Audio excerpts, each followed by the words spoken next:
Hey everybody, hope everyone's having a good day out there. From the O'Rourke House and day 3 of the O'Rourke Homeschool for the Gifted, broadcasting to you live and receiving your transmissions as well, and seeing them beginning to populate the screen below my face right here. So I promise I'm going to try to get to your questions, and I hope to be able to ask them when we have Dallas County Judge Clay Jenkins on the line with us. As you may know, he took a really important step within the last week of mandating a shelter-in-place order in Dallas County. I think they call it there, stay home and stay safe.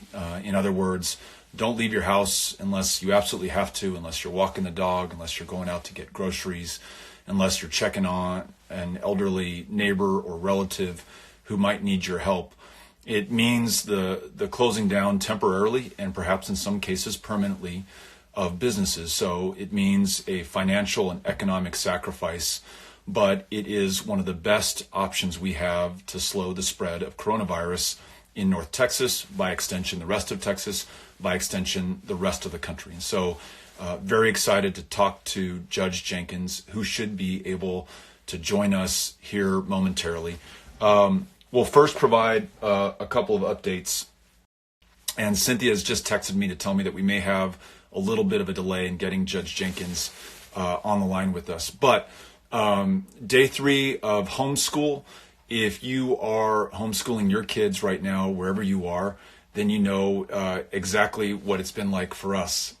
Amy and I have divided the day up into different class periods, from PE at 9 a.m. to reading, to Spanish, to math, all of which Amy is on top of, to lunch, which is where I come in, to a history class that I teach right after lunch. And if you've been following the O'Rourke history class, yesterday we made it all the way up to the Olmecs and Olmec civilization. Today we talked about the development of the number 0 in the Western Hemisphere, which happened independent of the development of that concept in India and in the Middle East. We talked about the Neolithic Revolution. We talked about the spread of technology and culture and civilization throughout the Americas, and kind of compared what was going on at the same time in Europe. And we talked about one community on the shores of Lake Titicaca, and my kids, especially the younger ones, loved to repeat the name of that lake. But at 1000 AD had more people than Paris, France had at 1000 AD, and was the beginning of a large, sprawling trading civilization in the Andes Mountains down to the Pacific Ocean. Anyhow, really fascinating stuff that I frankly did not know or understand, and I'm kind of learning with them. So that's what we covered in history class today. Now the kids have free time. I'm able to come down and do this Instagram live, and hopefully be able to bring in Judge Jenkins in a little bit. Hello to everyone who's saying hello to us, and that includes everyone who's sending love, everyone who's checking in, everyone who's saying they're okay. It includes the dude who's talking about his AR-15 that's on his couch and no one's going to take it. Good for you, buddy. It includes the Bernie bros who are out there, the Trump people who just write MAGA in their comments. All of you all, regardless of who you vote for, what you think about your gun that's on your couch right now. I hope that you're safe. I hope that you're okay. I hope that you're being treated well by those in your life. I hope you're treating others in your life well. I hope you're staying at home. I hope you're keeping 6 feet distance from anyone else anytime you're outside of your home. But most of all, I hope that you're okay, and I'm glad that you're with us today. Some quick news or updates. Oh, good, and it looks like Judge Jenkins is ready to join us soon. I wanted to show you this resource that is being published by the Financial Times. You can get this for free on their website. A lot of the big news organizations in this country and across the world are providing coronavirus updates for free. And this is a graph that they provide almost every day. Let me see if you can see this. It basically describes how fast coronavirus is spreading in different countries around the world. And if you can see the line that represents the United States, move it a little bit further this way so you can see it in contrast to China. We're increasing the spread of infection faster at this point than any other country has on the face of the planet at this point.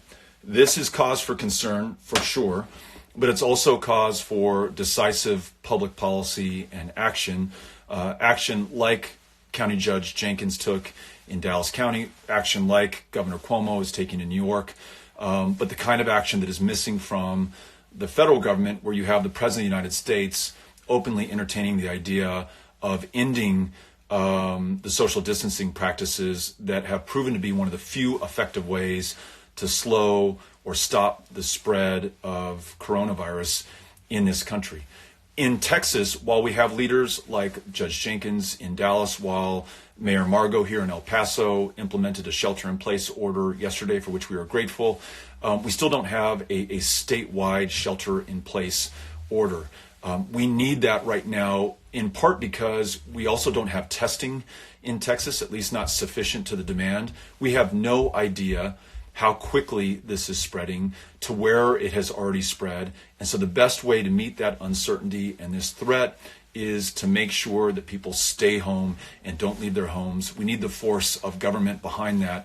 So if you want to reach out to Governor Abbott, you live in Texas, you can call the governor's switchboard. It's at 512-463-2000. Again, if you want to call Governor Abbott and encourage him to implement a statewide shelter in place here in Texas. Again, one of the most effective ways to stop the transmission of coronavirus. His number is 512-463-2000.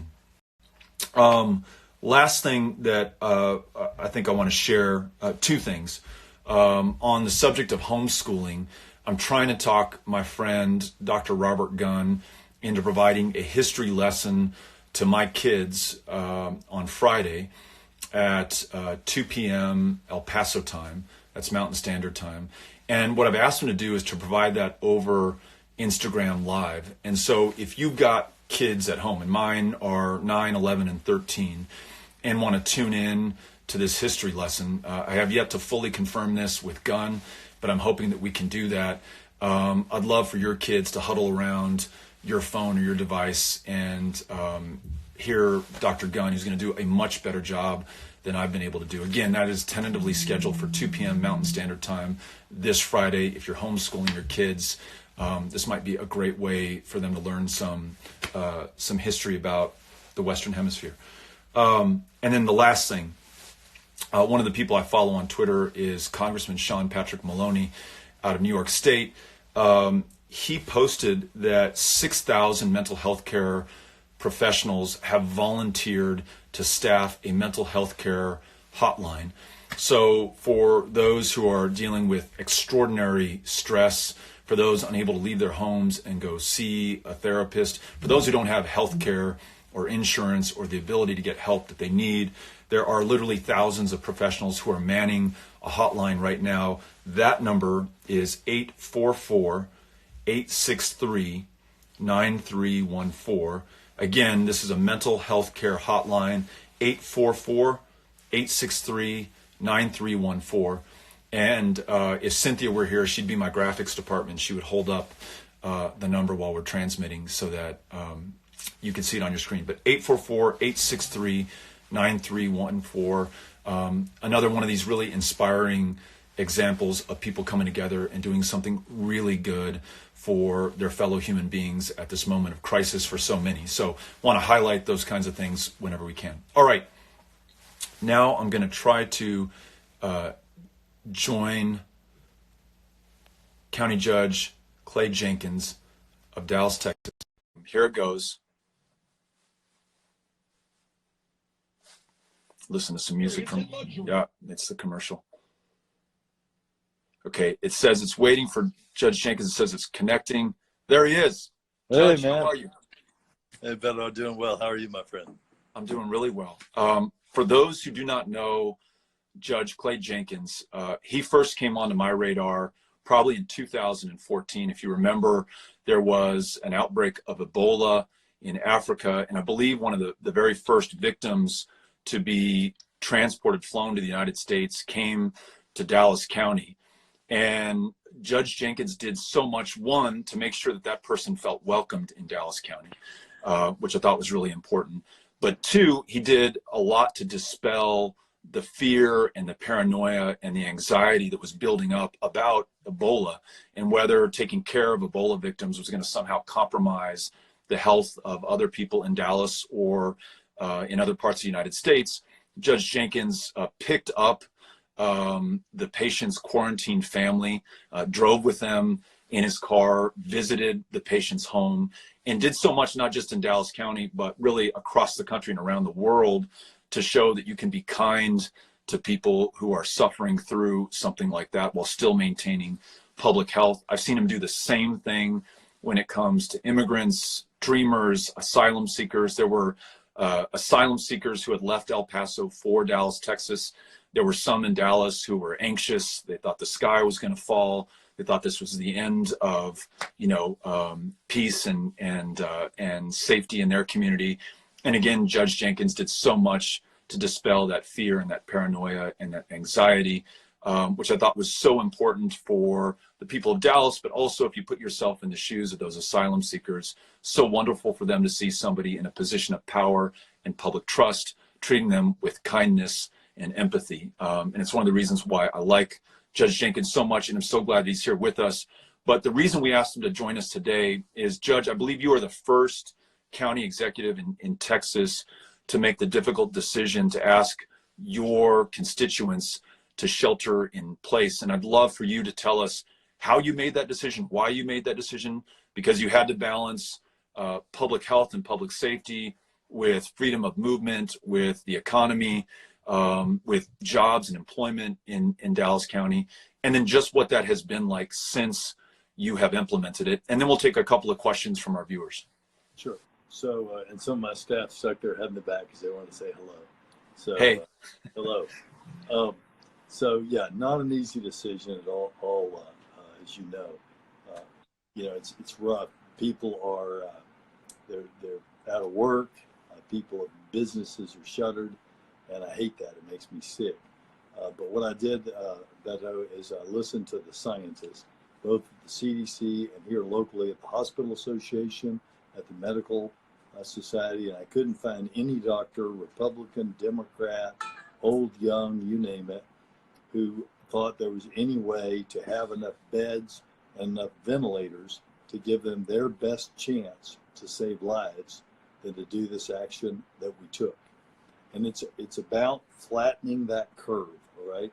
If everybody gets sick at once, there aren't enough beds and there aren't enough ventilators to keep people well.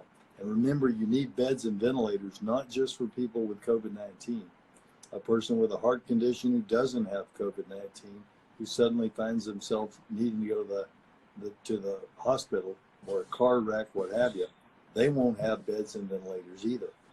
And so this is our best chance to save as many people as we possibly can. It's been now 5 days since I've had a day where I didn't have to announce deaths from COVID-19 here in Dallas County. Today, we had 77 people test positive as of this morning. And in a few moments, I'll go downstairs. I'm here in our Emergency Operations Center. I'll go downstairs for a live press briefing to explain the outbreak that took place today in our jails. This is a serious situation. It's unprecedented in our state. It's unprecedented since 1918 in our world. And it requires our leaders to listen to science, not political deal making, not lobbyists, but science. And then when they hear that, they need to act decisively. Our job is to lead and to implement the things that are necessary to save lives as directed by science. Our job is not to try to find a win-win situation when there can't be one. There's not a way to keep all the businesses open and have everybody moving around in the way that they want to and have everyone sheltered in place. So our safer at home order does that, and now you're seeing other jurisdictions across the state adopt that order, but we need Governor Abbott to adopt it for the entire state. Agreed. And I'm going to respond to some of the questions that I've seen pop up in the comments. Someone asked, what does shelter in place mean? Or I think you all have called it stay home and stay safe. What are you allowed to do and what are you not allowed to do in Dallas County? Sure. You can go out for essential services like the grocery store or the doctor's office. You can take a walk, a bike ride, a jog around the neighborhood, maintaining 6-foot distance. And beyond that, you need to be at home because the safest place for you and your family is at home. One other question that just came in, someone asked, you had referenced an outbreak at the jail. Is that the county jail? And what are we talking about that you're seeing in Dallas County right now? So in jails, at least in large jails like ours, our daily population today was 5,600 people. And so those people are kept in pods, little like units with, say, 48 prisoners in each unit. A person in the pod became sick. He tested positive for COVID. 4 other people became febrile or had a fever. They tested positive for COVID. We're testing other people now. Those people are receiving excellent care, excellent medical care, either in our med mod or in one case at least in the hospital. And we're going to do everything that we can. I want to let families know those 5,600 people who are in jail, the loved ones of those people. We will do everything to keep you safe. And it's a balancing act. We're going to try to let some people out of jail so we get that spacing. I've never understood why people are jailed simply because they're too poor to pay a bail bondsman. And so we're trying to move quickly to get the low risk folks home where they should have been if we had good criminal justice reform in the state already. But then the people that are the violent offenders or violent suspects that for whatever reason we can't let out, know this: we're going to take good care of them. We're going to try our best to keep them safe. But we got to look at the safety of the public, both from a public health standpoint and a crime standpoint. So it is a very delicate civil rights and balancing act. Yeah, you touched on, I think, one of the consequences of our current bail system and a cash bail system where if you're wealthy enough, you can bond out. If you're not, you're just going to wallow in that jail. And in this case, maybe be exposed to COVID-19. A couple questions came in. You mentioned the number 77. Is that 77 total infected, or is that a daily count? Can you put that in context? Yeah. So that's the day. Phil, how many do we have? It's actually 78. 78 as of And Tim's it goes total to 247. And that bumps us up to 247. So you can see how this is accelerating, right? So over a fourth of our total count, and we've had this going on now for about 10 days, is today. And tomorrow, you'll see a number that will likely be bigger. And we had another question come in. What do you think about the president's idea that we should reduce or eliminate social distancing by the 12th of April? What, if you don't agree with that, what happens when the president's directives come into conflict with what you're trying to do in Dallas County? What's your responsibility? Well, my responsibility is to keep people safe. Look, nothing else matters if we can't keep you safe.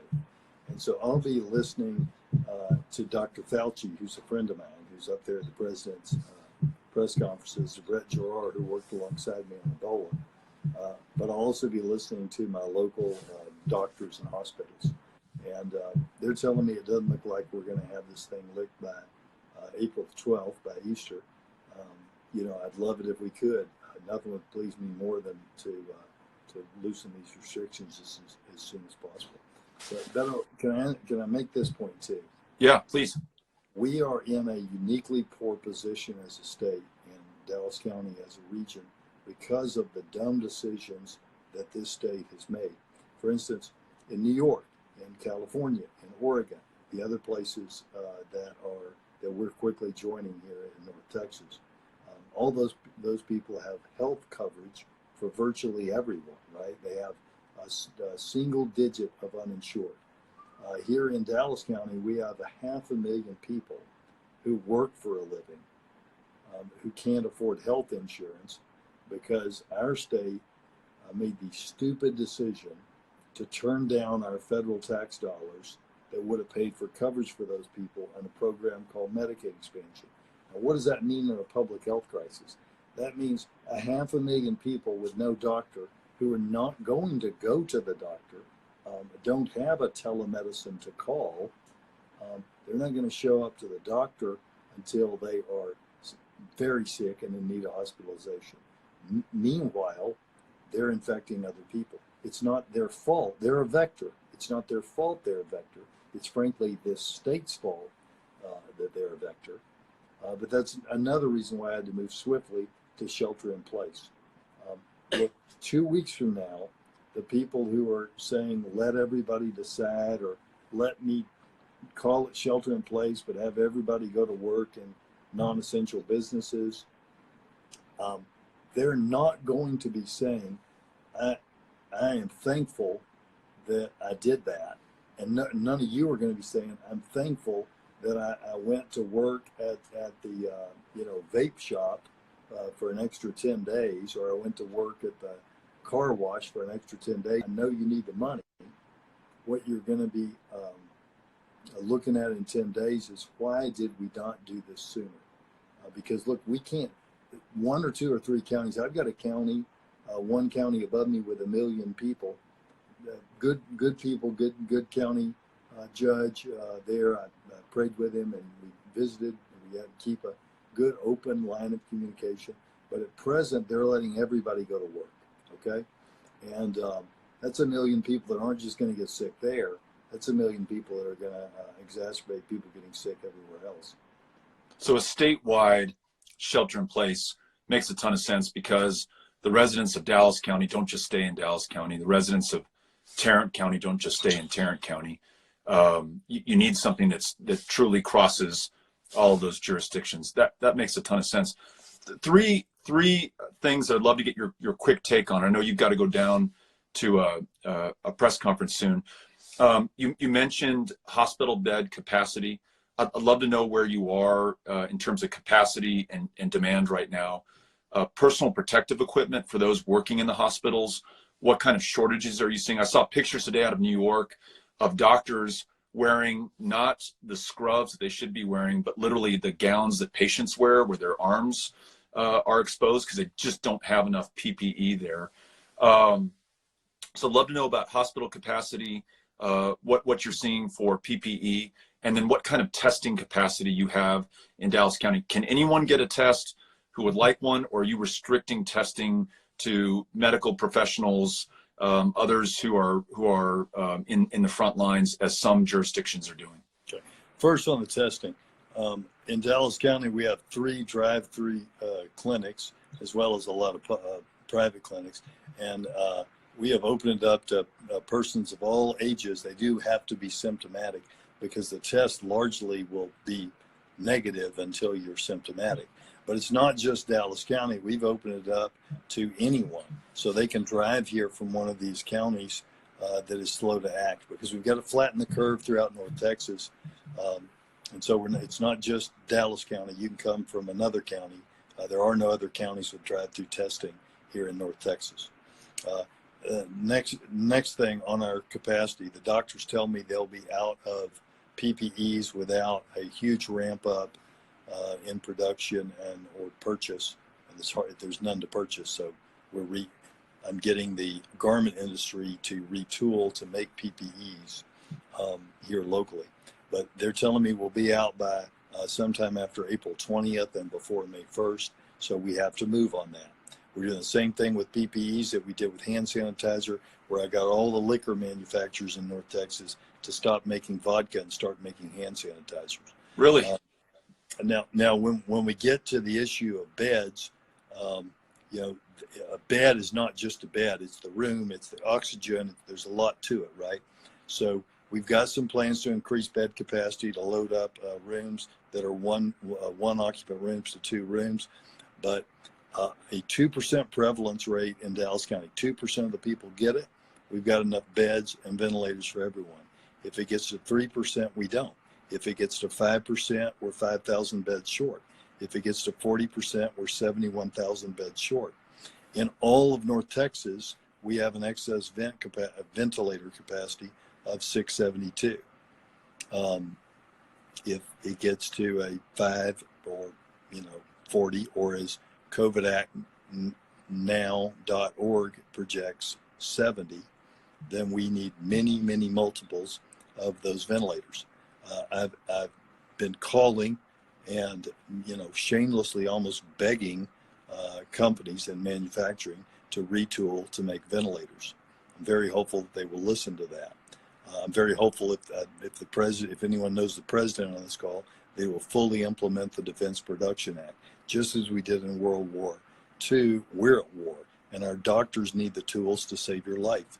And one of the tools that they won't have in very shortly, in days, is enough ventilators to save your life. And so get the president to invoke his power under the Defense Production Act to tell these companies, by God, you'll do this, and you'll do it now, instead of this lobby back and forth, whatever's going on up there. Yeah. I love everything that you said, and it inspires confidence. I see a little bit of anxiety on the comments that your actions may reduce the supply of vodka in the state of Texas. You may want to clarify that there will still be alcohol, which we're going to need if we're sheltering in place. But we'll also ask them to make sanitizer. Yeah. Good news.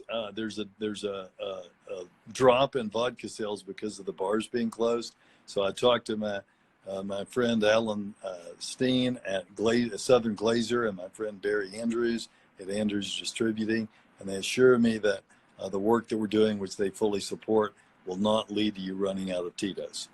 So with that, I have got to go because I got to do it. Upstairs. Hey man, I love you. I appreciate you. God bless you. I appreciate everything you do. God bless you. Thank you for joining us. Beto for President 2024. No.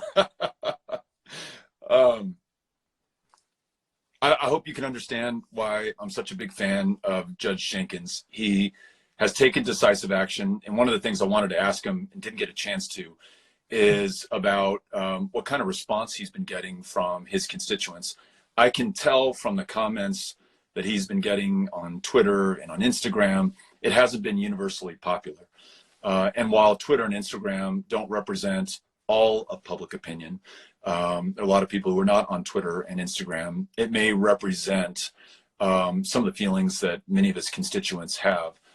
And so I think that had to have been an incredibly difficult choice for him to make, but yet he stepped up and did it. And that's why we elect people like Clay Jenkins into positions of public trust and responsibility, because we want them to make those tough choices on our behalf. We want them to look at the science. We want them to have all the facts and the information. And if you heard him rattle off the number of hospital beds, the shortages and PPE, what he wants Donald Trump to do when it comes to the Defense Production Act and the number of ventilators that they need, when you heard him refer to flattening the curve and what it looks like if they don't flatten it in Dallas County, what that will do to their capacity of hospital beds and ventilators and the other things that they need to save people's lives. This guy is absolutely on top of it. And from that perspective, able to make informed decisions that are literally saving lives in his community right now. One of the toughest things about this, I think, for people like Judge Jenkins, or just you and me in our homes as we shelter in place, is if you're doing the right thing, there's very little evidence of it. In other words, if everything goes well, nothing happens, right? If everything goes well, this virus does not spread. You don't see a rush on hospital beds. You don't see hospitals exceeding their capacity. You don't see patients turned away. You don't have people dying in the streets of our communities in this country. You don't see anything if everyone is doing the right thing and coronavirus does not spread. So he's bound to be taking a ton of shit right now. If everything goes well in Dallas County, he's going to take even more shit because people are going to say, look, you had us shelter in place, you had us close our businesses, you had us forfeit economic opportunity in order to protect the public health. And it turns out that there was no crisis, there was no emergency. We didn't have mass deaths, mass infections in Dallas County. Well, at that point, I think the judge needs to say we didn't have the kind of outbreak that we could have otherwise had because I asked you to shelter in place and you did the right thing. And so our thanks to Judge Jenkins in Dallas County, to leaders across the state of Texas, including here in El Paso, Texas, where there is a shelter in place order right now that we are living in and under, and other leaders across the country. Unfortunately, we don't have that in the White House today.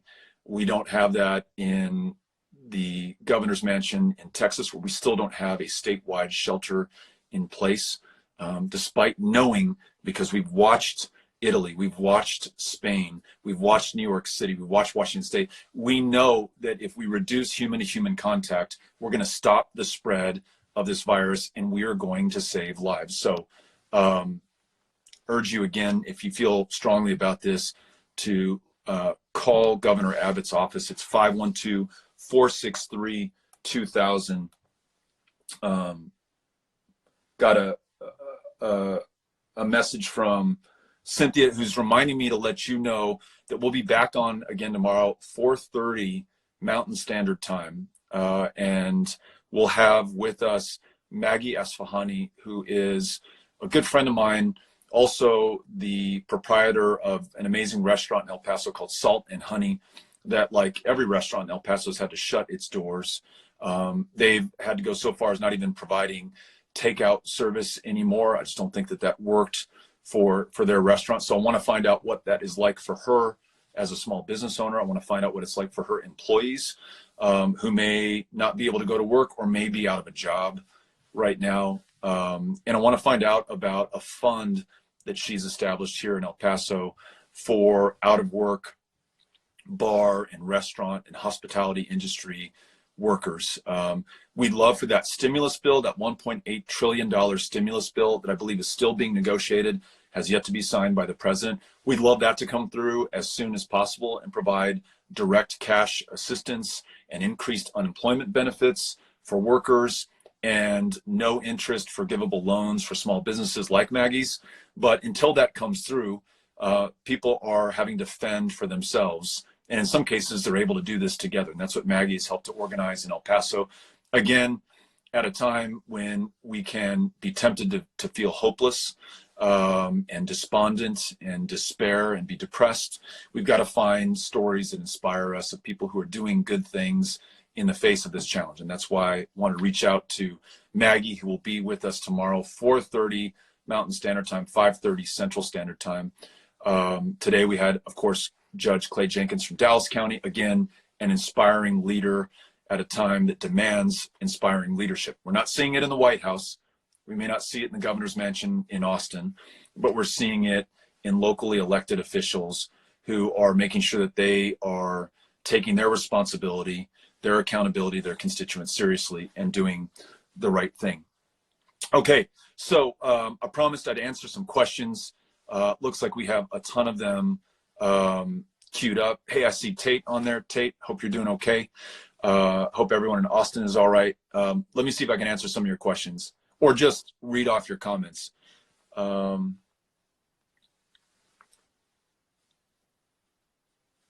So a lot of these are for Judge Jenkins. I'll assume that this one is for Judge Jenkins. Can you be my father? I'll just put that up on the screen so that you know that it was a real question. Thankfully, Judge Jenkins is not here to see that or to answer that. This question is from Jack. Like, when can young people that I know still have to socially distance? I think, how long will young people have to socially distance? Should young people socially distance? Young people who might seemingly be invulnerable to coronavirus, first thing that we should dispel is the myth that they are.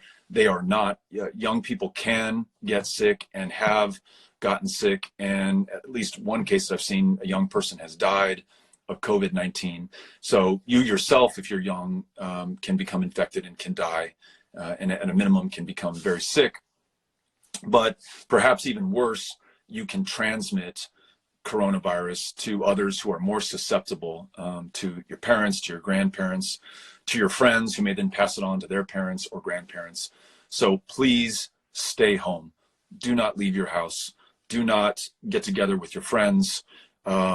If you do it via live stream or FaceTime or through a Zoom conference call. The way that I was thinking about this today, we might not be able to get together physically, but we also don't have to be alone. And so if you are feeling disconnected, pick up the phone and call somebody, or engage in a live stream like this one, but stay at home for the time being. And don't listen to the president. And I hate that I have to say this about the president of the United States. Please do not listen to a word that he says. And my thanks to those in the media and the press who have stopped carrying his press conferences live, because there's no ability in real time to fact check the bullshit that he is laying out for the country. Like this idea that this is all over on April 12th, Easter. And when asked why he picked that date, because he thought it would be a beautiful date. He said that he wanted churches packed full on that date. There could be nothing more dangerous or more likely to produce mass infections and mass death than asking everyone to defy science and the facts and the trend of these infections and get together on Easter Sunday because the president wants us to. So don't listen to him. Listen to the scientists, follow the facts, make sensible, smart, safe decisions for yourself and your family. And the most sensible among them is to stay home and to stay the fuck away from everybody else for as long as we need to slow and then stop the spread of coronavirus. Okay, so thank you for that question. This question from Steph: how do you spend your time while in quarantine? So when we're not doing an Instagram live with Judge Clay Jenkins, or tomorrow with Maggie Asfahani, or maybe we can get Tate on at some point, which would be great. We are running the O'Rourke Homeschool for the Gifted. We're in day 3 of this. Gifted, of course, is in quotes.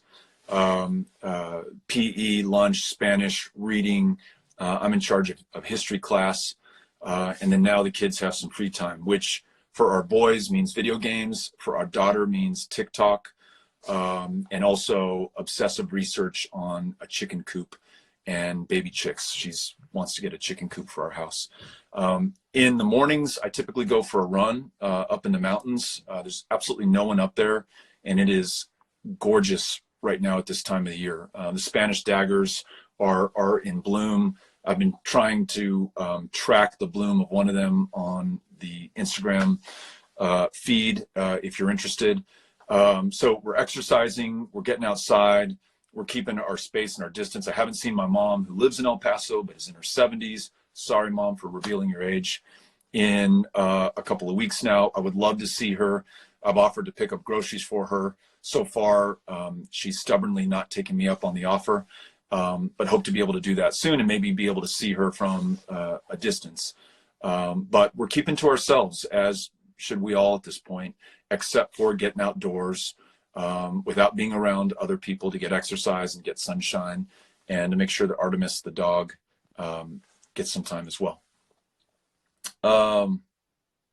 Someone asks what the Irish community is like in El Paso. You are looking at it. As far as I know, there's not a huge Irish community in El Paso. There are some. This is actually, for those of you not familiar with El Paso, it's called El Paso, or the Pass in Spanish, from Paso del Norte, the Pass of the North. This is one of the few all-weather passes through the Rocky Mountains. I mentioned that we're in the Mountain Time Zone. We're the westernmost county in the state of Texas, the only one in the Mountain Time Zone, and we're part of really the Mountain West. We're in the Rocky Mountains. Therefore, people have, for as long as there have been human beings in the North American continent, been passing through my hometown for thousands of years, for millennia.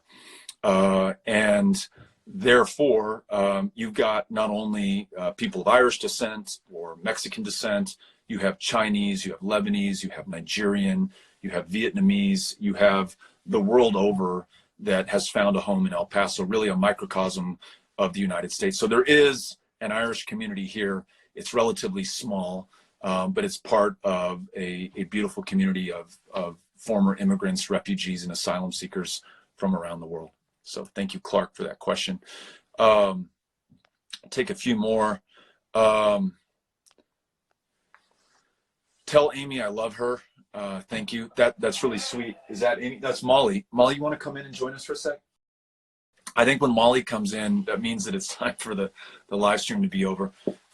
So Emily is telling Mom that she loves her, and we got to make sure that we tell her that. Can you remember to do that? Okay. We are on that, Emily. Thank you. Do you want to give us an update on your research on chickens and a chicken coop? Well, we're getting them tomorrow. Maybe Mom said that we could go. Really? Mm-hmm. All right. We'll see if this comes. If it does, we'll include the chicks in the live stream. Mm-hmm. Those kind of chicks, not the kind of chicks that others are talking about. Molly, what this is a test to see how well the homeschooling is going. First of all, some news. I think we're going to get Robert Gunn to do the history lesson on Friday. Yeah. Can you tell folks about what you learned in history class today? Like, we sort of just went over everything that we lectured. We reviewed the things that we learned yesterday.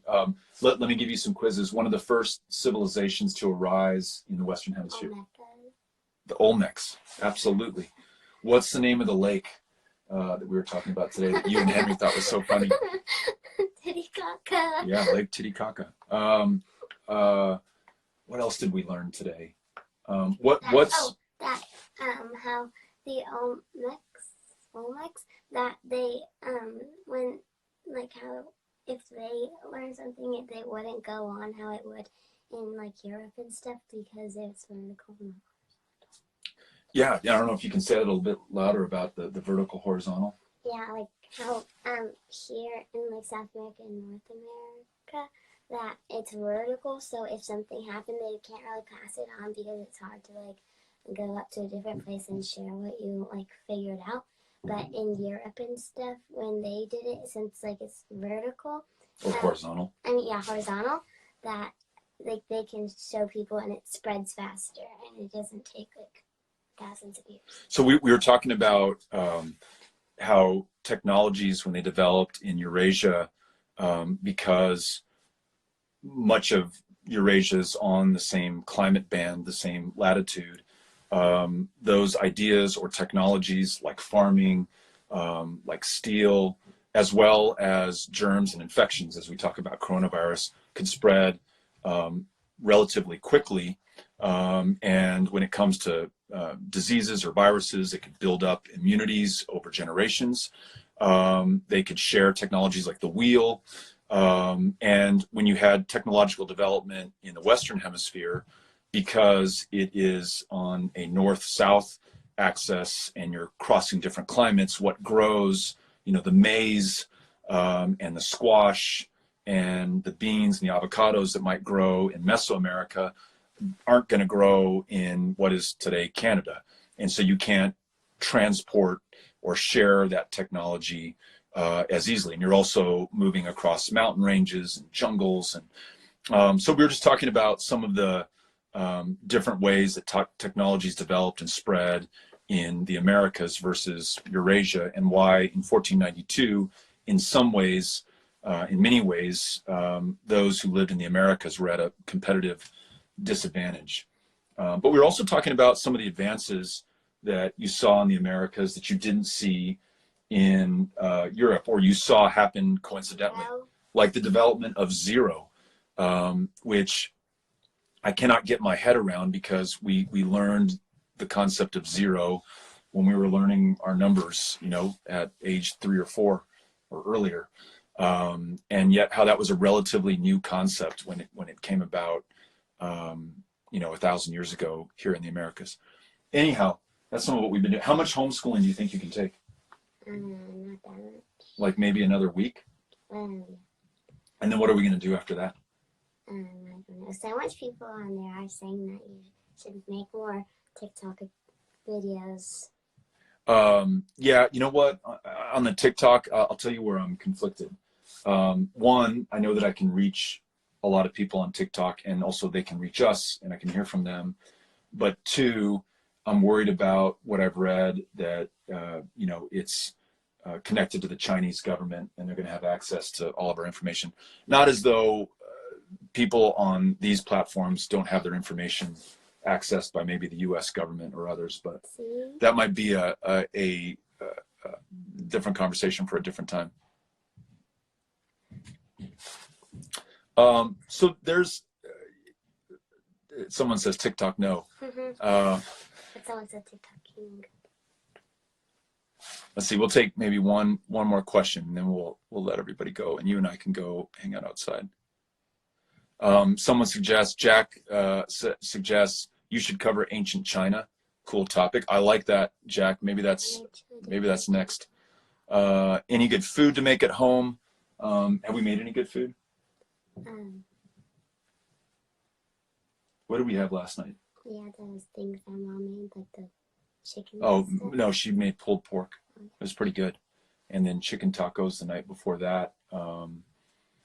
Yeah, I mean, nothing crazy. How are you coping? Advice for young people working on campaigns. Just go out there and volunteer. I mean, right now, I hope everyone is focusing their volunteer effort on helping those who are dealing with this crisis. And for us that has been volunteering at food banks, if you want to join us, we're going to be volunteering tomorrow at El Pasoans Fighting Hunger, where last week Molly and I and the rest of our family helped to pack boxes that were destined for older El Pasoans who are no longer able to go to the senior centers because those senior centers are closed. Your local food bank may very well need your volunteer labor to pack and prepare those boxes, maybe even to deliver those boxes, because if you think about it, with schools closed, with people having a hard time leaving the home, or people who should not leave the home, you've got an underlying condition, you're in your 70s, your 80s, or your 90s, it might make most sense for that food to be delivered to you instead of you having to go out to a pantry. Call your local food bank. Don't just show up because they can get overwhelmed, but call and they'll tell you when to come in and what you can do. So that'd be my advice for anybody who is looking to volunteer, who may have been interested in volunteering on a campaign. I'd say right now, all hands on deck to volunteer to help people get food and calories and nutrition and stay alive. What are you doing? Okay, the last one again from Jack, and then we'll tune back in tomorrow with Maggie. Please join us. Or if you have any, do you want to answer a question, Molly? Sure. Okay, I'll try to get one for Molly if anyone's interested in asking her. So Jack asks, any good book or movie suggestions? What are we watching right now? Green Arrow. Well, it's just called Arrow. We're watching Arrow, which if you described the show to me, or even showed me the trailer, there's no way I would watch it. Just is not my cup of tea. But the kids talked me into watching it, and it has really been great because we watch an episode every day, and I think there's something like 400 episodes or more, and there's a whole universe that was spawned out of. There's like Flash and like Supergirl and stuff. So we're really into Arrow as a family, and then Amy and I are watching Babylon Berlin. The third season of that is up on Netflix. I could not more highly recommend it. It is in competition with The Wire as my favorite TV drama in the history of the universe. So Babylon Berlin, it's in German, but watch it with subtitles if you don't speak German. It takes place in 1920s Germany, and it is so good on so many levels. We could do a whole Instagram live just on Babylon Berlin, which I would be very, very happy to do. In terms of books, I'm part of a virtual book club that is reading the new biography on Mohammed bin Salman, the Crown Prince of Saudi Arabia. Really interesting. I'm learning a lot about Saudi Arabia. I'm learning a lot about his life, and learning a lot about what oil wealth can do to a country and to a person. And then I'm reading a history of the United States by Jill Lepore that is phenomenal, and I'm learning a lot in that as well. Molly, you reading anything? What? Are you reading anything? Oh, I'm reading. It's called The Dollar Kids. It's about like The Dollar Kids? and they buy a house for $1, and then they have like a year to meet all the requirements. And it's like a kid, and he like lost his best friend in this shooting. Mm. And yeah. All right, let's do this. See if this works. Right now, everybody just type in the show that you're watching as a family, if you recommend it for the O'Rourke family. So after we go through the 400 episodes of Arrow, what should we be watching? Somebody says, read the new Jim Crow. I have, and it is so good. And it makes the case of why the war on drugs is one of the worst, most racist things this country's ever engaged in. All right, Molly's followed your, so New Girl, Sweet Life on Deck, Cheers. Have you ever watched Cheers? Andy Griffith's Show, Hannah Montana, This Is Us, Schitt's Creek is great. I don't know if it's appropriate for the kids, but I've enjoyed watching it. And I think their season finale is coming up. Narcos Mexico, again, watch that. Maybe not appropriate for Molly, but Mixed-ish, Friends. Have you ever seen Friends? Mom said we can do it when we're together, but not. Frasier, Schitt's Creek again. Tate, the way I know you is from watching Damages with Amy. That's how we got turned on to The Amazing Tate Donovan. That is one of our shows, but one of our favorite shows. If you have not watched Damages, watch that. A lot of Schitt's Creek on here. Twilight Zone was my absolute favorite when I was Molly's age with Rod Serling. There are these 30 minutes. I've told you, so there's this episode where there's this guy played by Burgess Meredith, and he works in a bank, and he loves nothing more than to read, and he never has enough time to read, and he hates people. Talk about somebody who was made for social distancing. He hates people, doesn't like the folks that he works with. All he wants to do is read. And so he goes into the bank vault and shuts the door on his lunch hour to go read. Well, while he's in the vault, there's a nuclear attack, and everyone is killed and everything is destroyed, which turns out to be his dream, because he opens the door to the bank vault. This is all, 30 years after I watched it. So this is my memory of it. And he has nothing but time now. And there's all these books that he can read. And he's so excited. He's overjoyed. And in the process of maybe bending down to pick up a book, his glasses slip off his nose and crash on the ground, shattering the lenses. And the very Twilight Zone ending of that episode is this guy who's the last guy left on Earth who just wants to read, can no longer do so because he can't see because he broke his glasses. That's the Twilight Zone. Mad Men. Molly, I don't know if you're ready for Mad Men. Brooklyn Nine-Nine. There's a lot of Brooklyn Nine-Nine. Showing my age, I am. Seinfeld. Have you seen Seinfeld? We need to do that. She has seen The Office. I like The Office. Well, not all of them. I just was, when we had the flu, me and Elsie watched a bunch of it. She likes The Office. Ulysses likes The Office. Simpsons. We watched that in Michigan with Patrick. I don't like it that much. Yeah, I think the boys like The Simpsons. She not as much. Little Fires Everywhere, Parks and Rec, The Good Place. Man, so many good ideas. The Rookie, The Letter for the King. I haven't heard about it, but we'll take a look.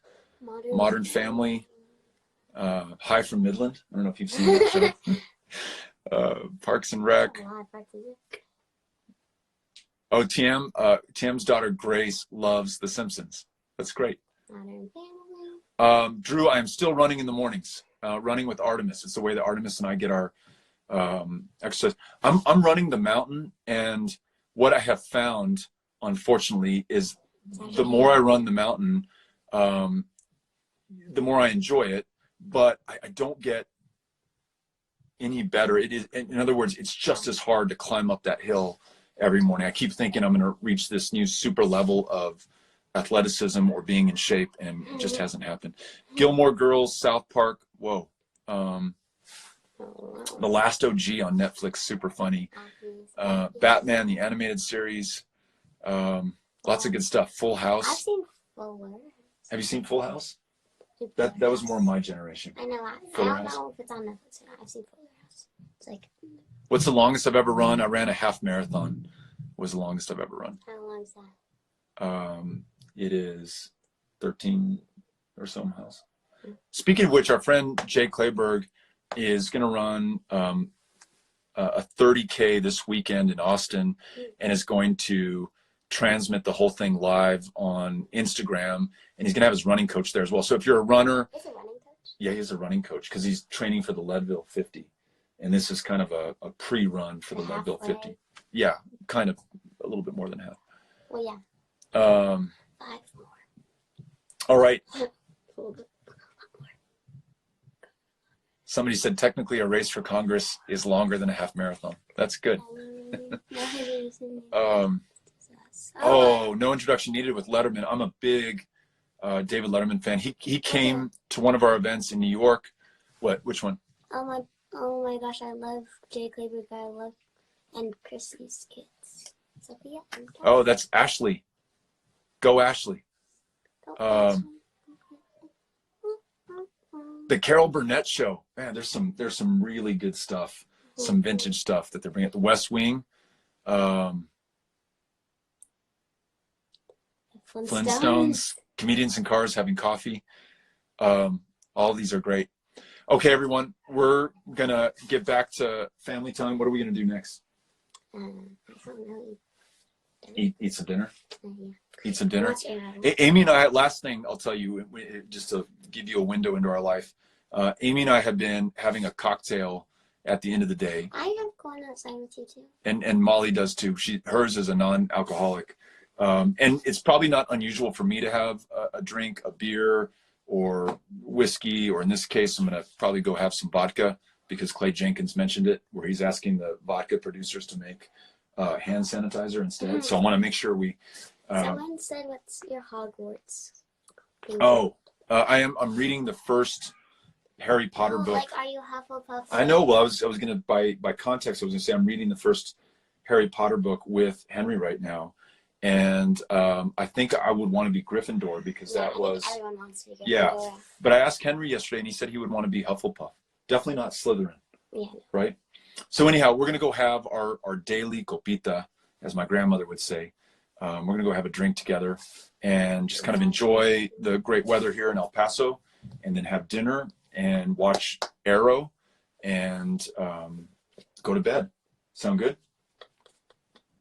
No. No? Okay. I want to do something else. Okay, we'll figure it out. All right, guys. Adios. Can you say bye? Bye.